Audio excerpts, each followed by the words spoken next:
Hi guys! Dadaling ko kayo sa mundo ng kahayupan, char. Alam nyo guys, na nagpunta kami dito sa Thailand, hindi naman talaga kasama sa plano namin puntahan tong Sea Life Bangkok, Thailand nito. It's so happen lang na yung tour package namin na kinuha ay hindi namin nasunod kasi sobrang pagod na kami and lalo na ako medyo mahina yung aking pangangatawan, ng aking health ay hindi ganun kaganda. Malulain, may vertigo, ganyan. Hindi ko kaya yung spontaneous na mga activities. So, kasi yung tour na nakuha namin, tour package, pagbaba pa lang niya sa Thailand, start na agad yung kanyang tour. Though, I understand naman na kailangan masulit yung time. Pero, sa part namin, hindi namin kaya. So, sa first day pa lang, pagod na kami.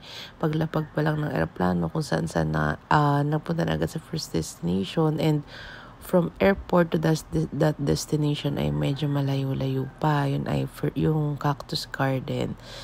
So, after nun, nagpahinga kami sa hotel. Nakakapagod na talaga siya. Actually, dapat that night, meron pa siyang night market.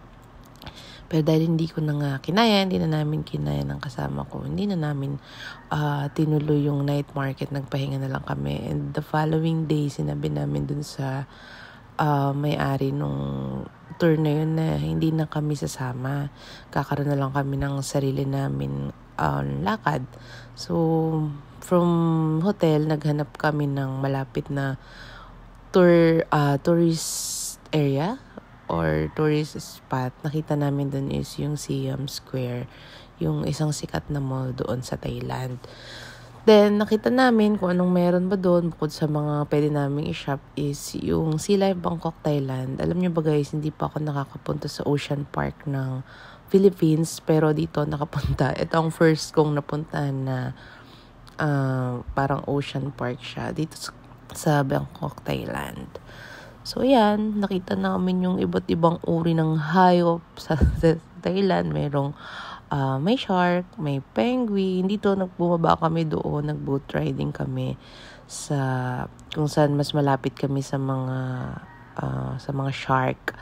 Pero to be honest, guys, nung nakita namin yung mga pinuntahan ng mga kasama namin sa tour, pinakita nila sa amin, of course, nagkaroon ng konting regrets na hindi kami nakasama. Nakapunta sila sa iba't ibang temples, nakapunta sila sa iba't ibang tourist destinations. And kasama na kasi sa package yung transportation, and medyo mahal yung transportation sa Thailand. Tapos ang hirap pa din makipag-usap ng konti kasi hindi lahat sila marunong mag-English. So doon sa pagbiyahe lang namin may dala kaming map tapos turo-turo lang kami. Meron namang iba nakakaintindi but hindi ganun kagaya sa Philippines na pag kinausap mo ng English may makakaintindi. So napunta sila sa yung floating market, tapos yung iba't ibang mga yung mga temple. Masikat kasi ang Thailand sa temple. Actually guys, yung mga kasama namin ay mga senior.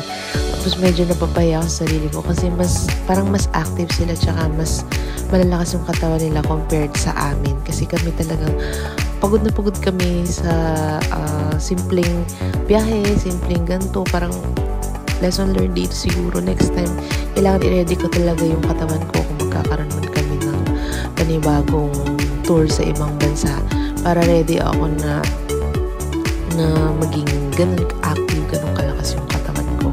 Pero kahit nagsisi ako ng konti kasi baka din hindi ko kayanin. Kung pagdating namin doon, baka sabas lang ako or medyo hindi okay yung mukha ko, baka hindi lang din ako makapagdala ng magandang aura sa kanila.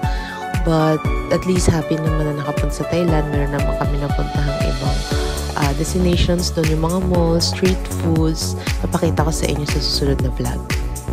For now, ito na lang muna, and thank you for watching. Please consider to follow